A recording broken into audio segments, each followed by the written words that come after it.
Sejam muito bem-vindos ao podcast Arquisacra, o podcast que vai falar sobre a arquitetura das igrejas hoje aqui no Brasil. Eu sou a Rafa Brasileiro. Eu sou Heron Telca, arquiteto e fundador da Telca Arquitetura.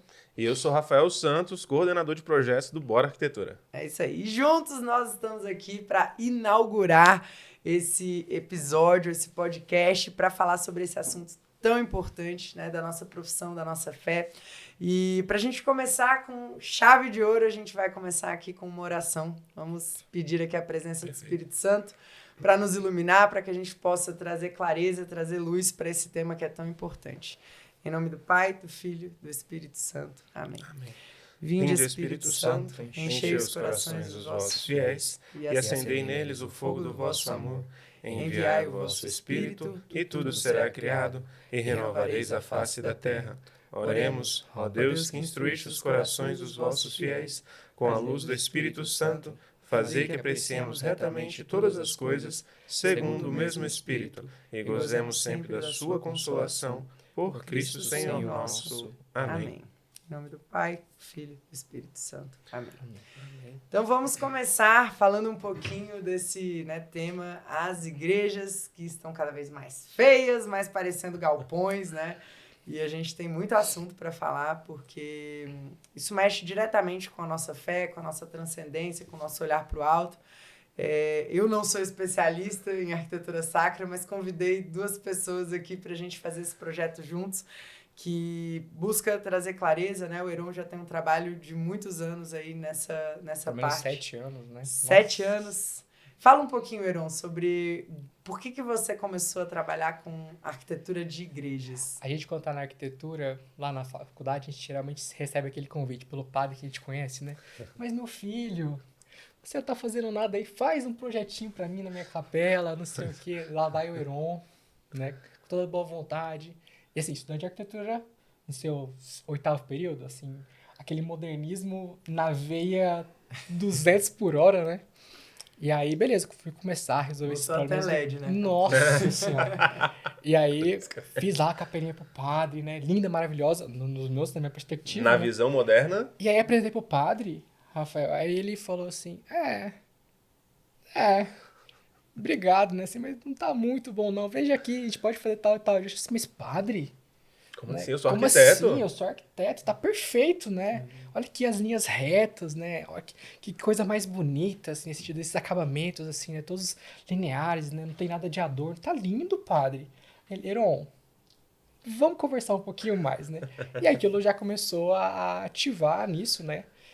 Que alguma coisa estava errada.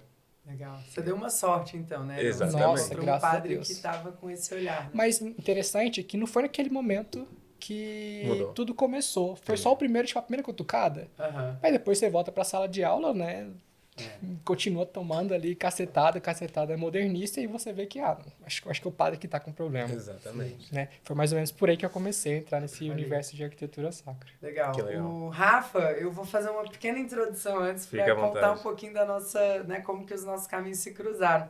Eu fui, desde que eu voltei para a igreja, tive um processo de conversão recente, 2018, então a gente começou a participar, né, das paróquias. Não tem uma paróquia que eu frequento com muita... Era nômade. Mas até hoje, na verdade, a gente vai na que tá mais conveniente ali no horário, né, com a logística das crianças, mas a gente sempre se aproximou muito dos padres e sempre nos colocamos à disposição para servir com o nosso trabalho. Então, a gente já fez salão paroquial, casa de padre, um monte de projeto, né, inicialmente muito como voluntário, depois a gente entendeu profissionalmente como a gente poderia seguir nisso.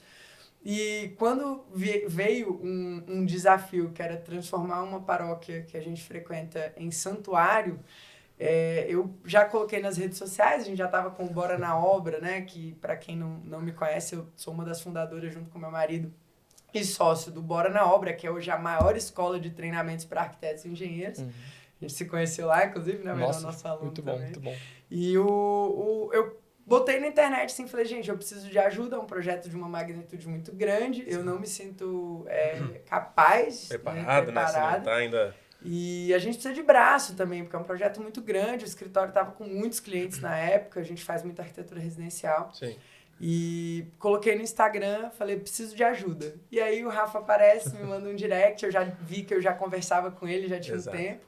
Falava muito sobre beleza, né? Meu processo de conversão, inclusive, tá muito ligado nessa coisa da beleza. Depois a gente fala mais sobre isso. E aí o Rafa falou, estou aqui, sou de Brasília. Eu falei, gente, inacreditável. Tá mais Brasília. fácil que nunca, né? Porque é muito difícil, né? Brasília é a capital aqui do modernismo. E pessoas falando sobre esse tema é muito raro. Então o Rafa entrou num processo de parceria ali, voluntário, e mostrou muito a eficiência, o trabalho, a dedicação. E hoje é coordenador do nosso escritório, né? Um dos coordenadores. Está à frente desses projetos que envolvem a liturgia, que envolvem igrejas. Então, enfim, agora eu quero que você conte um pouquinho do como que você se desenvolveu tanto assim nessa área. Olha, eu vou te falar que também não é um processo que vem de muito tempo. Como o Heron comentou, na faculdade não tem jeito. É muito difícil de você chegar num ponto em que você se distancia do modernismo. É muito difícil porque você precisa entregar trabalho, os professores estão ali o tempo todo, você quer se formar. Esse é o ponto. Mas no finalzinho ali, um pouco depois da minha formação, fazendo algumas casas modernas e tudo mais, eu sempre pensava em fazer algo diferente. Na minha cabeça, tinha que ser diferente. Não era para fazer a casa em L, não era para fazer nada disso. Pensava em fazer algumas coisas bem malucas, casa no penhasco, enfim. A minha arquitetura era fazer algo diferente. E eu falava, eu sou o máximo por conta disso. Você já é o próximo Niemeyer, né? Exatamente, minha cabeça era isso. É muito colérico. Mesmo já não gostando do Niemeyer, eu achava que a arquitetura dele era um negócio meio assim... Ele jogava alguma coisa ali e era a arquitetura dele, né? Jogava uma bacia de cabeça para baixo, era um congresso nacional. Eu não gostava, mas eu queria fazer algo diferente. O meu escritório favorito era o Big. Fazia uns negócios bizarros, assim, que funcionava.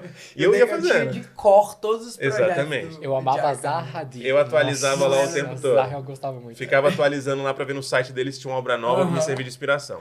E aí, fazendo isso, eu já achava que estava arrasando. E assim, sempre fui católico de berço, catequista há muito tempo e tudo mais. Entrava na igreja, olhava aquilo e falava, tá ok, assim, pra mim tava meio que tudo certo, assim, não tinha um negócio que fazia eu achar ruim. Mas em determinado momento, quando eu pensei, eu preciso me aprofundar na fé. Foi ali, eu preciso entender, eu sou católico e tudo mais, mas tá muito superficial. Sou catequista, dava aulinha lá pras crianças, mas falta alguma coisa. Quando eu comecei a me aprofundar na fé e assistir os primeiros cursos do Padre Paulo Ricardo, em que eu assisti a Engenharia da Santidade, eu falei, tá, a minha fé não tá legal. E a minha fé não está legal, a minha vida não está legal. Então, na hora que eu assisti aquele curso e eu parei para pensar, eu falei, a minha arquitetura está completamente fora de uma realidade do que deveria ser. E foi aí que eu comecei a pegar os meus projetos antigos e tentar torná-los de alguma forma, trazer elementos tradicionais, e virava uma bagunça, não fazia sentido, porque estava fazendo uma mistura.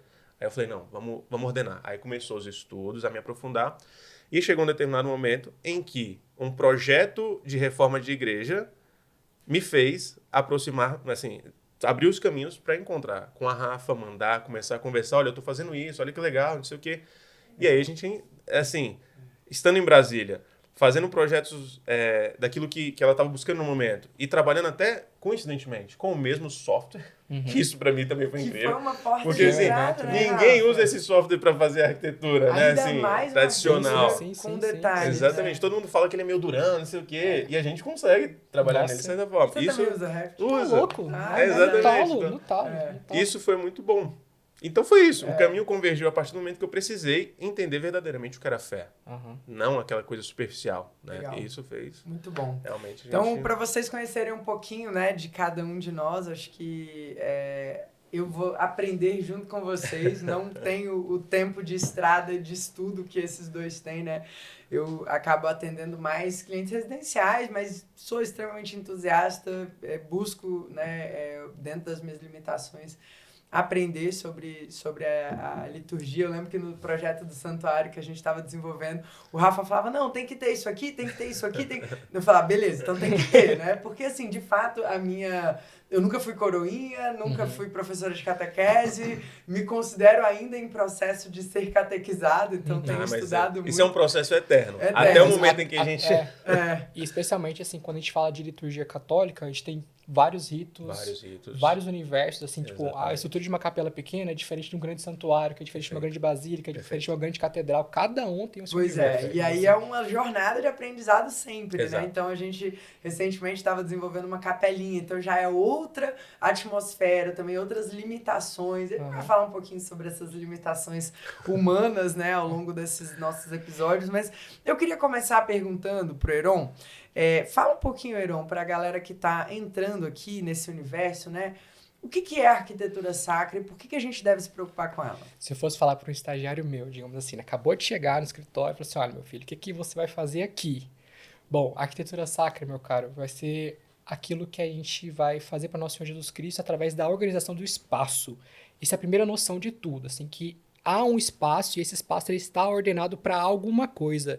E no nosso caso da fé católica, eles têm que estar voltado para nosso Senhor Jesus Cristo. Qualquer coisa que fuja desse centro está totalmente fora. Perfeito.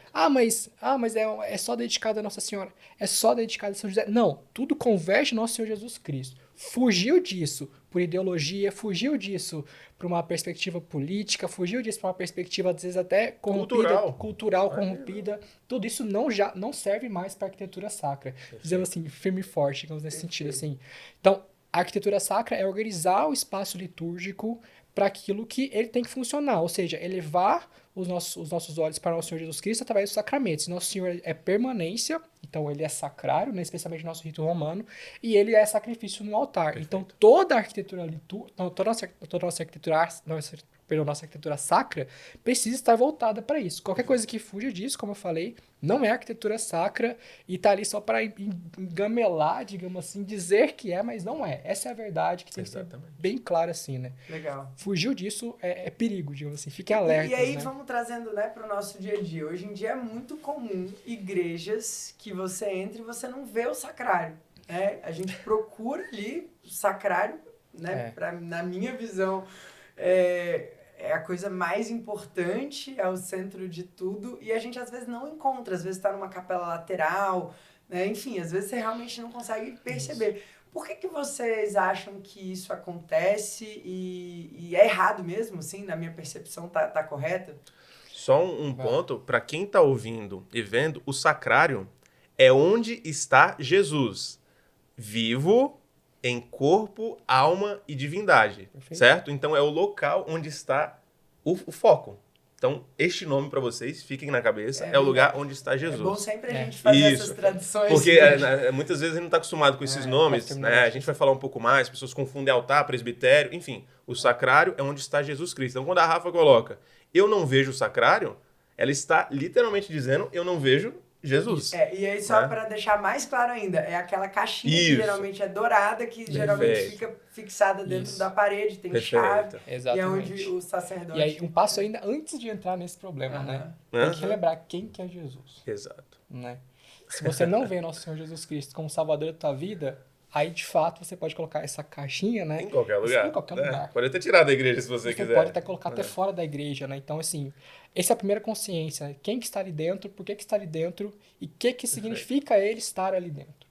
Então, quando a gente entra numa igreja e não consegue ver o sacrário, quando a gente não consegue ver o tabernáculo, me dá a sensação de que não está completo. Não está completo. E por não estar completo, isso incomoda, isso traz alguma experiência de dificuldade de conexão. A gente fala de catolicismo. O catolicismo tem seus símbolos e tem seus elementos teológicos. Se eu não entro e não vejo, tem alguma coisa que está fora do eixo. Né?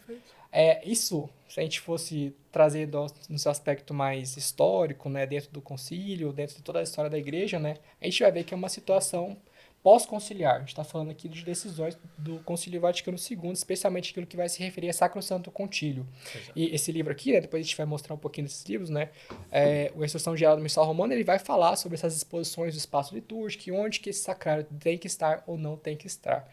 Se o sacrário não está no centro, é porque alguém falou para não estar no centro. E aí que a gente começa a desdobrar todos esses assuntos. E aí tem alguma relação, e aí acho que o Rafa pode responder essa, com a feiura das igrejas? Sem dúvidas. Isso, assim, Vamos pensar no seguinte, a igreja ela tem espaços e cada espaço desse vai ter a sua função e a partir do momento em que você tira isso do centro, aquilo perdeu a função. E a gente sabe que a função moderna ela não tem a ver com a beleza, mas a beleza está atrelada à função. Então a partir do momento que a gente tira nosso Senhor Jesus Cristo do centro, aquilo tem o quê? Um vazio. E aquele vazio vai ser preenchido por 1 milhão de coisas, inclusive muitas vezes pelo próprio padre, sentado no meio, ou algum elemento estético, ou uma parede branca, ou um LED. Pelo ego artístico. Exatamente. Do Então, arquiteto, a partir do momento que a gente tira o centro da igreja do centro, que é o próprio Jesus, a gente dá liberdade para se colocar qualquer outra coisa, que não seja ele.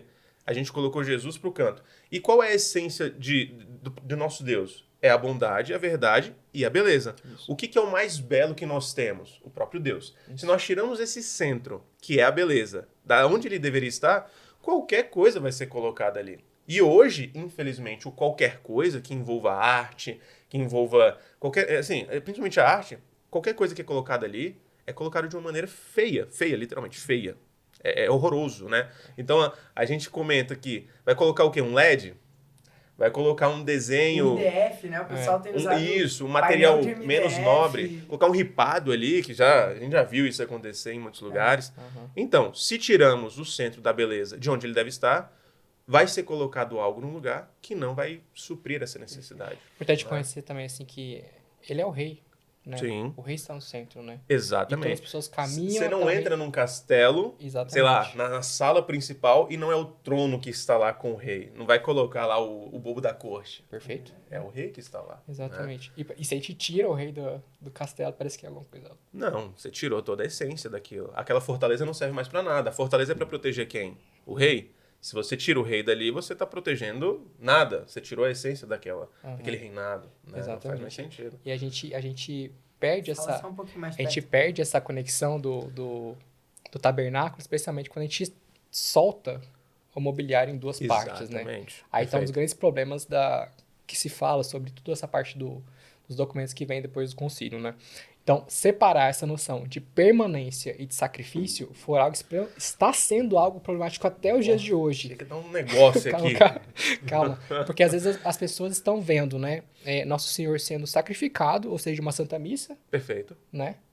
E aí a pessoa, ao invés de ficar ali atento na Santa Missa, ela faz o quê? Ela procura a Capela do Santíssimo. Procura a Capela do Santíssimo, exatamente. Isso é um problema muito grave, né? Você não o ato dela ir, né? Mas o problema de estar confuso, de estar duvidoso, de estar problemático ali. Porque uma vez que você não tem mais a centralidade em um único eixo, em um único ponto, você acaba perdendo as referências da própria tipologia arquitetônica. Exatamente. Então você causa problemas na compreensão do povo. E quando o povo não entende o que é, ainda mais o povo mais simples... Sim. Quando você gera dúvida, você está gerando problema para achar daquela pessoa, entendeu? Exato. Ainda que não seja agora, mas isso a médio e longo prazo. Ah, minha filha, vamos ali comigo no Santíssimo. Mas a missa está acontecendo, entendeu?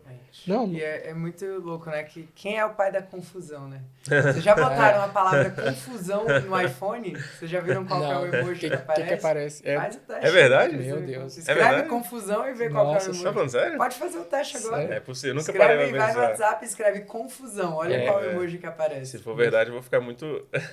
confusão. Caramba. É seríssimo isso. Quer dizer, confusão. Vai dar confusão. É verdade. Aí, ó. Caraca, aparece mesmo. A galera que tá de casa, depois vocês olham aí. Aparece mesmo. Não sabia. Não é o algoritmo do meu celular. Mas isso é proposital. Assim, causar a confusão, ou seja, tirar as referências, tirar as coisas que são de fácil compreensão, é objetivo para confundir qualquer tipo de pessoa. Exato. Se você torna alguma coisa muito complexa ou muito difícil, ou que tem que ter uma instrução para aquilo, você já tirou a conexão, dificultou essa conexão com o transcendente. E eu queria entrar nesse ponto, né? Porque antigamente, a gente olha a nossa logo belíssima, né? Sim. Cheia de detalhes e tudo mais. As igrejas eram assim.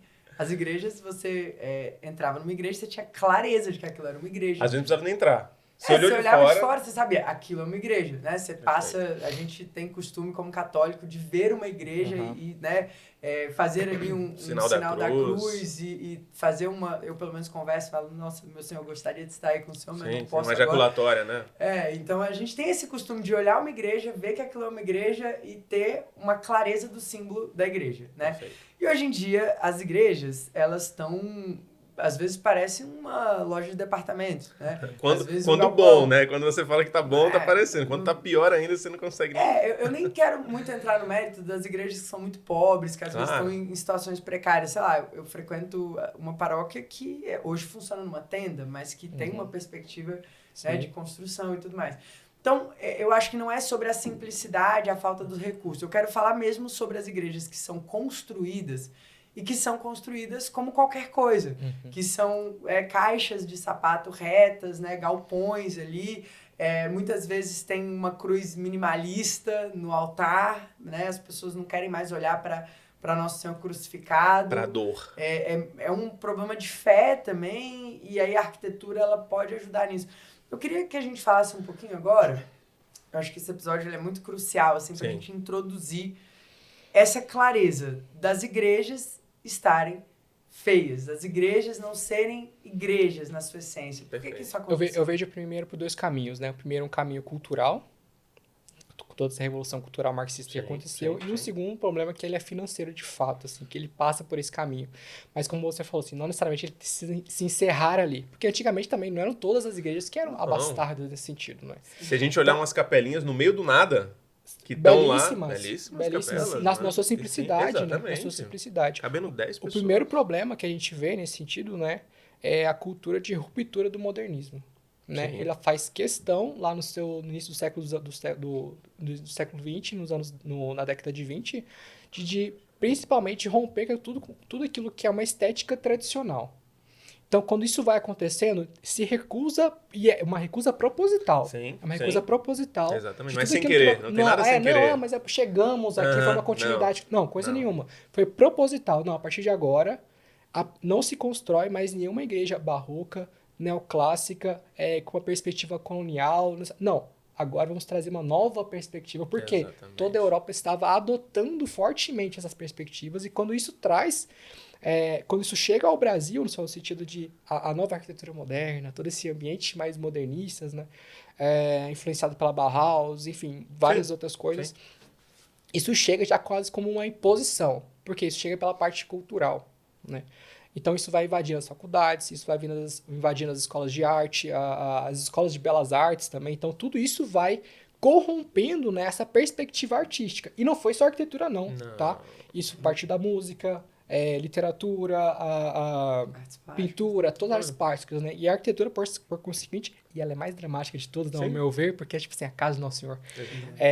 Começa a se romper com esse esse estilo que estava sendo contínuo nesse sentido, né? E aí que começa desse grande desdobramento. Porque o que o movimento moderno vai pedir para a gente, enquanto arquiteto, né? Que a gente tem que tirar os ornamentos. Especialmente os ornamentos, né? Porque o ornamento é caro, ele é inútil, né? Ele é inútil, essa é a palavra. Né? Ele é inútil, não serve para nada. Se ele não tem uma função específica, e que tinha, só para deixar claro, tinha... também são super exatamente. úteis, né? Pois Ele precisa, a arquitetura precisa ser extremamente viável financeiramente, né? Então, assim, o menos é mais, lá no seu sentido do Mies van der Rohe, né? Tipo, você tem que ser extremamente objetivo.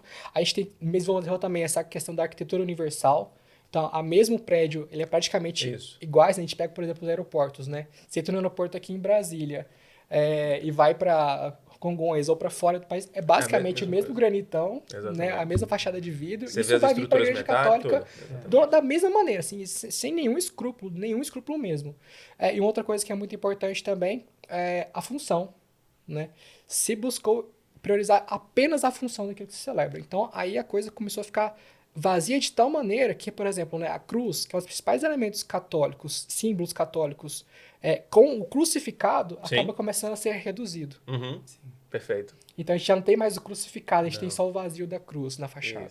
A gente já não tem mais o frontão, né, com o telhado aparente. Agora a gente tem a platibanda, porque a platibanda é um dos elementos do terraço-jardim, toda aquela história que a turma de arquitetura já conhece bem. E se você já conhece alguma coisa modernista na sua cidade, certamente é isso. Por quê, né?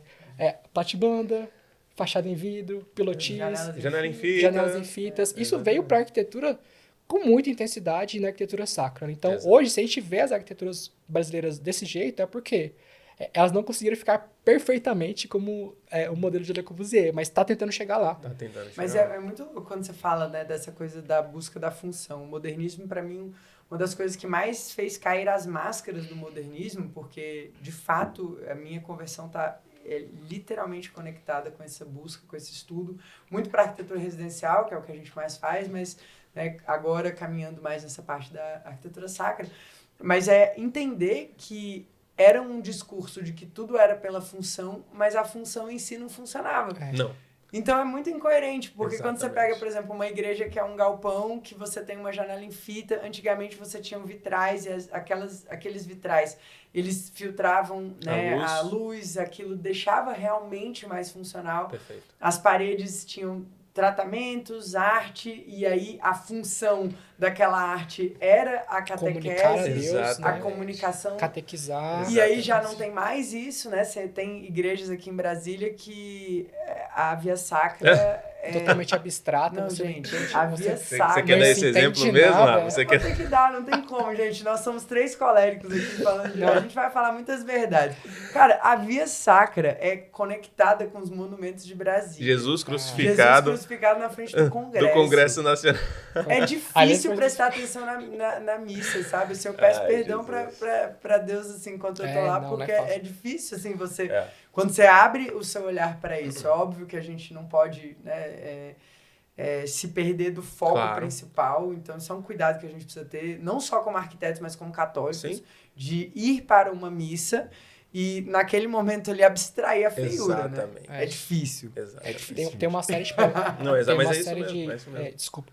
Uma série de problemas também que advém também do concílio, porque, por exemplo, uma das coisas que foi mais mal interpretadas do concílio foi justamente essa questão de não se promover tantas imagens nesse sentido, né? Então, se fala que logo depois do concílio, muitos padres, né, quebravam as imagens, trocavam os seus vitrais porque achavam que isso não era algo conciliar, não era... E eu acho que tem que deixar bem claro, assim, que isso é uma interpretação incorreta. Não está escrito em nenhum momento isso lá, que as igrejas têm que ser da forma como está sendo feito, né? Isso foi uma interpretação que talvez por uma falta de conhecimento, talvez também por uma vontade mesmo, né?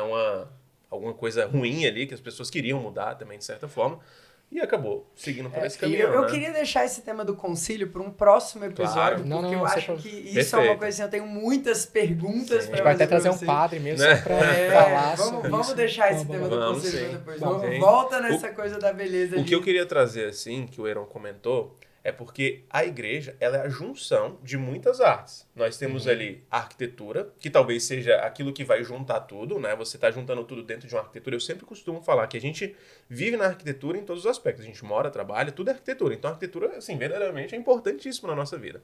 E na parte religiosa também. Então, a arquitetura, a construção, ela junta tudo. Então nós temos pinturas lá dentro, obras de arte lá dentro, nós temos esculturas lá dentro e nós temos a música lá dentro. Então, a partir do momento em que a gente trabalha todas as artes dentro de um edifício, a função dele é juntar tudo isso de maneira ordenada e que faça sentido para quê? Para Jesus. Então a Rafa comentou, se tirou os ornamentos, tirou as imagens, a catequese ficou pobre ali dentro. Porque se você entra numa igreja que seja românica, gótica, neogótica, neoclássica, você vai ver elementos que te levam a olhar para Deus. Isso vai ser nas imagens dos santos, vai ser na via sacra bem feita, vai ser no caminho que você percorre.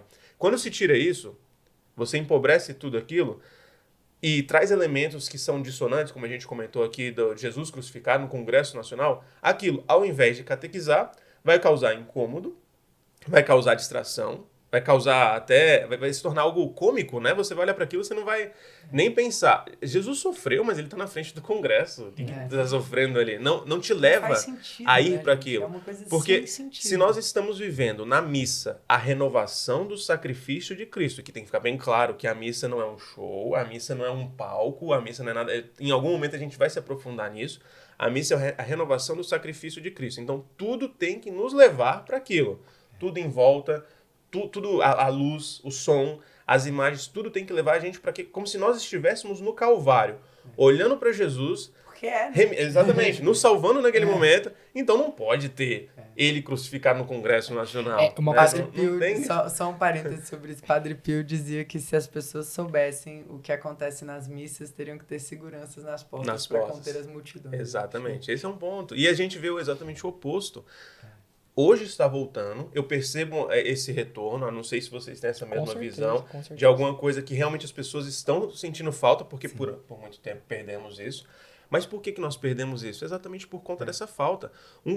Só um breve comentário de algo que quando a gente estava fazendo o santuário, todo o desenho lá, uma reunião me chamou a atenção. Veio o conselho, veio todo, né, a gente conversando. E uma coisa que me chamou a atenção ali que ficou, e o Alex até comentou sobre isso e eu fiquei matutando na minha cabeça. O comentário foi, e se a gente tirar essas colunas para deixar tudo livre? Assim, deixa tudo livre, o pessoal precisa ver o que está acontecendo lá na frente.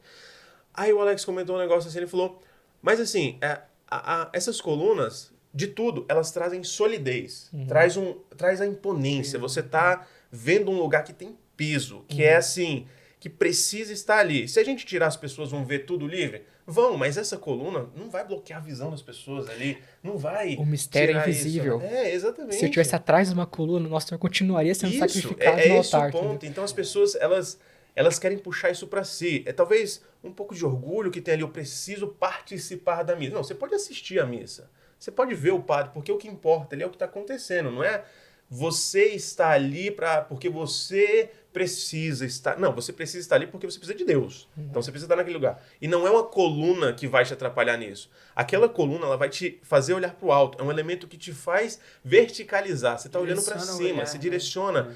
Então, tudo que está sendo feito naquele momento precisa te direcionar para o centro, que é Cristo. E ponto final. Então, nada precisa te distrair. LED... música, o som ruim, a acústica ruim que te atrapalha, você tá querendo rezar e tá reverberando na tua cabeça, a imagem que olha distorcida, até as próprias imagens hoje em dia, as pessoas muitas vezes, eu preciso comprar a imagem, é mais baratinha, bota a imagem feia que nem te leva, é a imagem de Santa Terezinha que parece uma pessoa qualquer, enfim... Então, tudo aquilo que te distrai... Tudo troncho, não, exatamente. Então, as pessoas focam nisso. O foco é o dinheiro. Isso é uma coisa que é muito importante também. A gente vê que nos nossos tempos parece que essa habilidade... A habilidade artística mesmo está cada vez mais perdida. Perfeito. E eu faço um meia-culpa às vezes também, porque quando eu comecei a faculdade, eu amava desenhar. Em determinado momento da faculdade, eu parei de desenhar. Porque a gente ficou tão acostumado a fazer as coisas em computador... A gente perde a sensibilidade do desenho. E perder a sensibilidade no desenho faz a gente perder muita coisa que está voltada aos ornamentos. Por quê? No computador, se a gente for fazer direto, vai fazer coisa reta, vai não sei o quê. Porque a cabeça não funciona com o mouse, a cabeça funciona. Porque a nossa mão é a extensão do nosso pensamento. Perfeito. Então eu estou desenhando ali aquilo que tem na minha cabeça, eu não estou clicando, puxando a linha, clico aqui, dou ESC. Não, você está... fazendo um movimento contínuo para criar.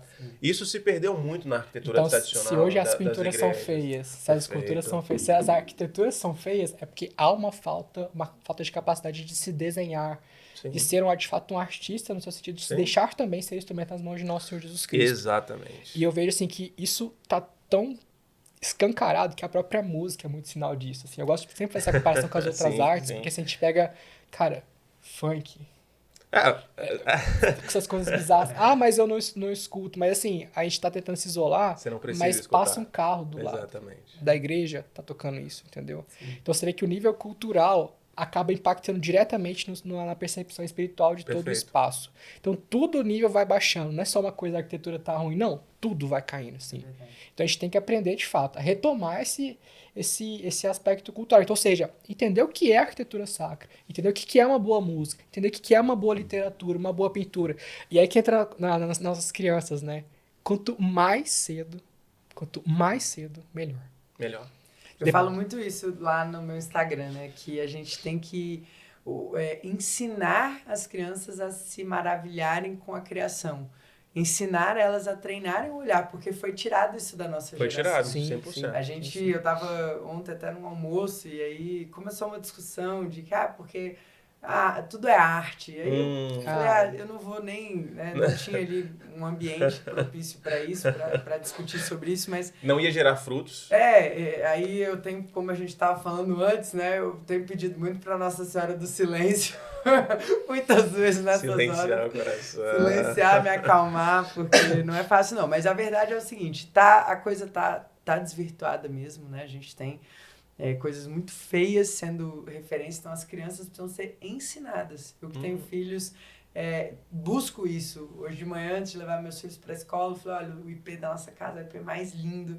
E aí todo mundo olha a maravilha que é a criação, né, de Nosso Senhor, olha como a gente é presenteado todos os dias com essas pequenas belezas. E uma coisa que você falou, Heron, a gente precisa de boas referências. Perfeito. Eu acho que a igreja, ela é uma boa referência, inclusive, para a gente levar para casa. Então, quando a gente vai numa igreja e aquela igreja é muito linda, a gente quer mais daquilo pra gente. Sim.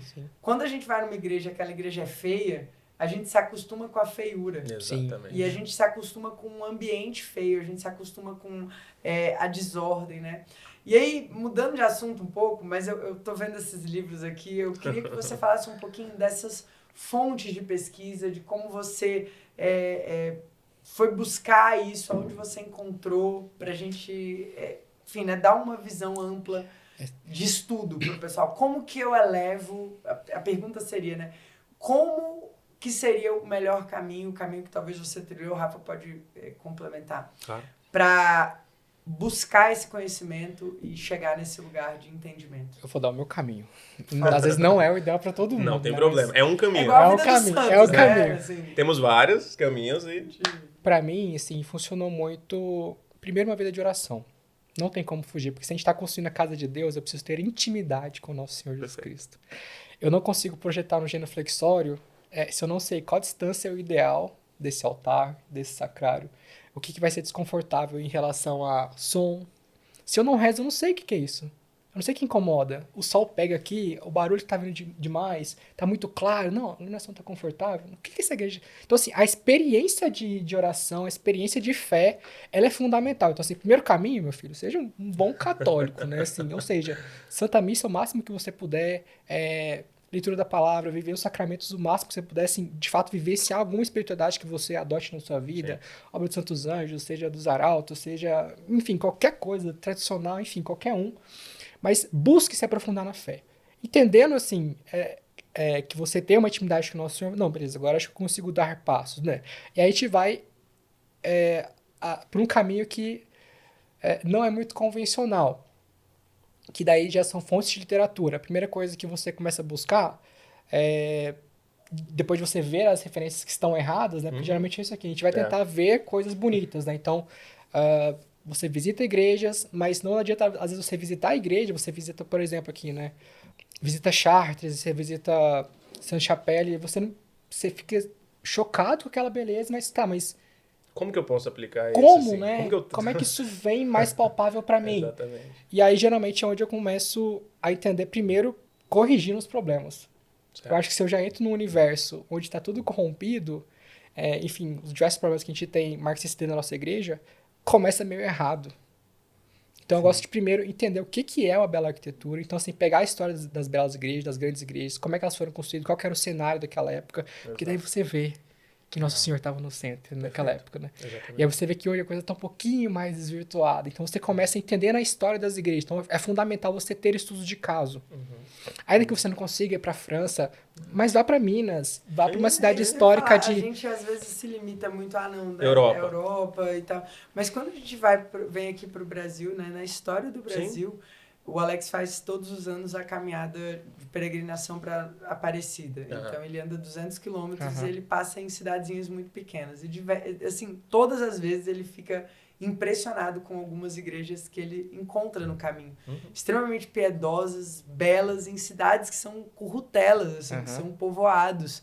E ele sempre me manda vídeo, foto e fala por que a gente não tem uma coisa assim em Brasília. Então, eu acho que esse discurso de que é falta de recurso. Não. Se a gente for olhar para a história, antigamente as pessoas... Gente, reis não tinham o conforto que hoje a gente tem sentado nessa cadeira aqui. Exatamente. Então, não é sobre ter recurso, é sobre aonde a gente coloca os nossos recursos. Vocês concordam? A nossa vontade, onde a gente coloca o nosso empenho. Como que a gente vai traduzir isso para a arquitetura? E um ponto que o Heron trouxe, que ele vai complementar com certeza, mas que eu acho importante a gente ressaltar, quando a gente faz estudos de casos de vários estilos, de vários momentos da história, sempre há uma repetição de alguns elementos. Alguns elementos são sempre repetidos. Então, eles têm a sua característica daquele estilo, mas os elementos se repetem. Você pode observar. Vai ter o quê? Vai ter um arco, com certeza. Uma colunata. Vai ter um elemento na frente que diz aqui é a entrada, que seja um elemento vertical, um elemento mais horizontal. Assim, o altar, como a gente comentou, tinha a sua centralidade junto com o sacrário. Então, elementos se repetem. E isso se perdeu hoje completamente. Como a Rafa comentou um pouquinho antes, você olha uma igreja, muitas vezes você não identifica que aquilo é igreja. E não identifica por quê? Porque existe uma falta de elementos que traduzem uma igreja. Você não vê necessariamente um sim. Enfim, então, elementos eram repetidos em todos os estilos. E aquilo traduzia a santidade. Sim. Né? Então, os estudos de caso sempre vão remeter a isso. Vão ser elementos que se repetiam de diferentes formas. Não, perfeito. Assim, ela é a experiência aplicada. Exatamente. Né? Se ali onde eu estava rezando, a minha experiência estava estranha, mas eu estava mantendo intimidade com Nossa Senhora, agora eu consigo ter as duas coisas. Exatamente. Né? Mas agora você passa para um outro passo. Agora, como é que a gente explica como é que isso aqui funciona de fato, no sentido teórico? E aí, onde a gente vai para a literatura. Primeiro, a literatura que é importante, compreender os documentos da igreja. Especialmente tudo aquilo que se refere a como tem que ser feito. Né? Então, a gente pega a Instrução Geral do Missal Romano, a gente pega alguns documentos da CNBB e vai também fazendo uma leitura em paralelo, né, de grandes santos também, que eu acho que é muito importante, porque assim, os santos, eles estavam dando catequese, eles estavam celebrando sacramento em cima de alguma coisa, gente, entendeu? Se a gente pega Santo Cura d'Ars, foi uma vida em Ars, não só com confissão, ele reformou a igreja de Ars, foi uma coisa maravilhosa, entendeu? Então, assim, livros, no seu sentido, assim, os documentos da igreja, e em paralelo também autores piedosos, né? Acho que isso ajuda demais. Assim. E os documentos da igreja, até no sentido de entender o que é a missa. Porque você precisa entender o que é a missa para produzir uma arquitetura onde vai ser celebrada uma missa, né? Então é muito importante essa questão dos documentos litúrgicos, missal, você entender verdadeiramente as etapas, tudo que acontece, ou até mesmo se aquela igreja de alguma forma vai ser usada, assim, qual o tipo de comunidade que está ali, né? As pessoas que estão ali, que vão conseguir executar ali dentro, de tamanho, de forma, enfim. Mas entender os documentos da igreja é importantíssimo. Você saber como que a missa é celebrada. A nossa igreja ela traz muitas informações, né? A gente não precisa criar nada novo, tá? Não precisa vir nada novo de nós. Esse é o problema do modernismo. A gente rompe, né? A gente tem que ser totalmente criativo, como se tudo que fosse lá atrás tivesse sido feito fosse ruim. Mas não é por isso. A gente não precisa inventar a roda novamente. A verdade sumiu, né? Cada um tem a sua verdade. Então a igreja eu faço assim porque é a verdade que eu quero colocar ali. Eu acho que esse tema do modernismo também é um tema que dá um outro episódio. Vai, sim. Eu acho depois a gente aprofunda mais. Né? O que vocês acham? O pessoal que está acompanhando aí, comenta aí quais são os temas que vocês gostariam que a gente trouxesse. É verdade. Quem são as pessoas que vocês gostariam que a gente convidasse, porque a gente está começando, né, os episódios aqui entre nós para a gente abrir o tema, mas a nossa intenção é trazer sacerdotes, arquitetos, né, leigos também, que tenham uma vivência para a gente poder conversar sobre esse universo, que é um universo que precisa ser explorado. A nossa intenção em falar de arquitetura sacra é voltar realmente a ter igrejas que nos ajudam, que nos elevam, né? Que nos ajudam a viver melhor a nossa fé. Então, meninos, muito obrigado aí pela participação e presença. Eu acredito que a gente conseguiu, né, cumprir com o nosso propósito de falar sobre o que é arquitetura sacra. Se você que está acompanhando gostou desse episódio, já comenta aí também, envia para alguém, e se inscreve no nosso canal se você ainda não é inscrito. Muito obrigado pela presença. Eu que agradeço, imagina. Foi maravilhoso. Muito bom. Foi realmente muito bom. Até o próximo. Até. Tchau, tchau.